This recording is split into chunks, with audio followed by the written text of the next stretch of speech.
Hello po mga kaibigan, tuturuan ko kayo paano pumunta at pumunta sa Google link ng paggawa ng IPCRF. Una, kailangan mayroon kayong internet connection. At ngayon, pupunta tayo sa Google at isa-search natin para sa teacher and master teacher. Ito ang link. Dapat kung malaki kasi maliit siya, dapat maliit. So https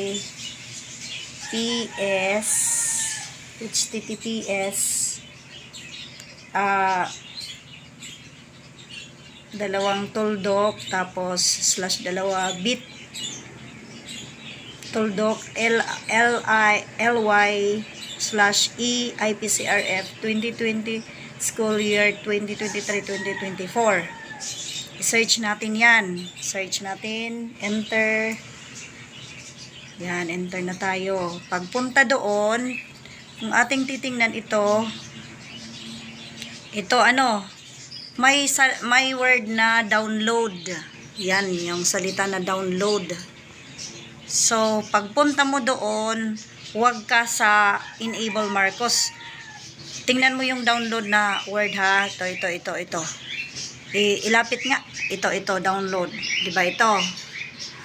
Huwag ka dito sa how to enable Marcos. No, hindi ito. Dapat ito IPCRF. Ito. Yan. May check na yan. So, anong gagawin? Na-download na ba natin? Tingnan natin. Yan, na-open na natin. Balik nga tayo. Baka hindi na-download. Sige, balik tayo. Dapat downloaded yan. Balik tayo dito. Electronic. Ulitin natin. Ito ha. Ito na. Ito na ulit. Diba yan? May check na yan. Ito pala, itong salita na download. Pipindutin natin yan. Pagkatapos ma-check na itong IPCRF, pupunta ka doon sa word na download. Yan, dyan. Kasi, kapag dito ka mag-answer, hindi mo muna dinownload o open mo. Ganyan ang mangyayari. Hindi ka makakasagot dyan. Hindi ka makakasagot dito. Tingnan natin, hindi tayo nakakasagot. So, dahil hindi pa natin dinownload, so, balik tayo doon sa, doon, IPCRF, electronic. Dito nga tayo, dito tayo, electronic, IPCRF. Diba? May check na yan. Dapat pindutin yung download na salita. Ito. Yan, ito. Download na salita. Yan, tingnan mo doon. Mayroon ng downloaded doon. Yan, dyan. Tapos ito, downloaded na kasi ito. Punta ka dyan, dito. Yung dinownload mo. Yan, dyan ka magsasagot. Dyan ka nasasagot. Tingnan mo, palakihan natin. Yan, nandyan na yan, ha? Tapos, pagkatapos, enable content tayo. Enable content. Yan. Enable content na. Pagkatapos na mag-enable content, pwede na tayong mag-encode dito. Sasagot na tayo. Ito, dahil profession teacher 1 to teacher 3, profession dapat. Dyan. Pagkatapos, sasagutan mo na yan dyan. Pupunta na tayo sa proceed. Proceed na tayo. Yan. So, i-click lang natin yung agree. Tapos, dito na makakasagot na tayo. Dito. Sige. Halimbawa, nasagutan na natin yan. Nasagutan na natin yan lahat. Pupunta tayo dito sa next. Pag next na yan, mayroon yung, di ba? Pag next na yan, validation field, check your So, hindi yan maano kung hindi sasagutan. Pag nasagutan na yan, halimbawa, nasagutan na yan. Halimbawa, nasagutan na to. Okay. Halimbawa, nasagutan na to. Dito na tayo sa, tuturo ko sa inyo. Dito na tayo sa pagsagot. Ito yung may sinagutan na ako. Ito. May sinagutan na ako. Dito tayo muna sa status. Di ba yun? Kanina. Dahil sinagutan ko na yan, oh, tingnan nyo. Yung sagot. Tingnan yung sagot. Yan. Dahil sinagutan ko na yan, dito na tayo sa... Okay lang ito. Okay lang yan. Okay lang yan. Sige, pagkatapos na yan na masagutan na yan, dito na tayo sa... Pag natapos yan, dapat gagawa ka ng ano, halimbawa, dito tayo. 'Di ba? Dito finalized. Ito finalized na kasi ito. Ito, yung pagsagot dito. 'Di ba? Dito may sagot na ako. Bali, masasagutan ito yung COT, masasagutan ito kung isulat mo ito. 'Di ba kung titingnan natin kanina, asa na yun yung sinagutan natin kanina? Wala na, no? Tingnan natin kanina, ito, hindi yan, ito dito, dapat sagutan muna ito dito, ito. Tapos, pag may sagot ka na dito, lalabas na itong magiging white na to. Tapos, makakasagot ka na ng COT mo. Automatic na to dito. Pagkatapos sa COT to, dito na naman, anong subject na naman ang ilalagay mo. Pag ilagay mo yung subject, lalabas na ito dito. Makakasagot ka na dito. Itong may pink. So, ito rin yung COT3, ganun din ang mangyayari. Tapos dito sa baba, lalagyan mo ng date observed, kung kailan inobserve. O, kailan inobserve yung ano. Tingnan natin, o, yan. So, gaganunin. Yan. Sige, tingnan natin. Okay, pagkatapos, nadlagyan mo na ng ano, ito na.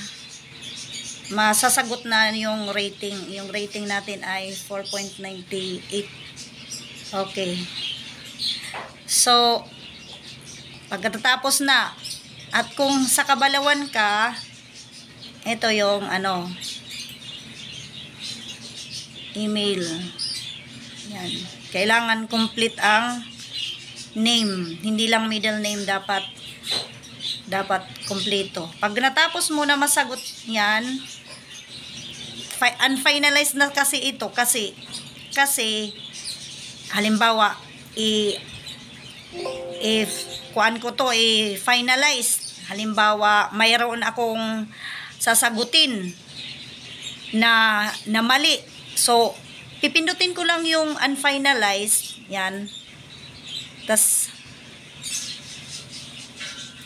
ulitin natin.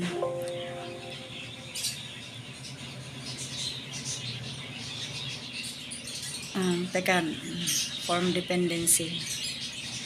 Dito tayo. Hindi tayo nakaka-finalize dyan. Dito tayo. Halimbawa, dito. Gusto mong i-edit. Edit mo. Palagi kang may password. Yan, palagi kang may password. Ako may password ako. Huwag mo lang ipakita. Yan, huwag mo ipakita, ha. Teka muna, ha.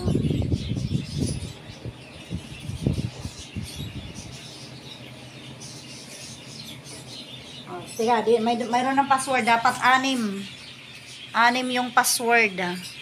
So, pag gusto mo ma-edit, yan, punta ka na dyan, oh. May i-edit na. Asan ang gusto mong i-edit? Okay, next na. Next na. You will not be able to edit your name.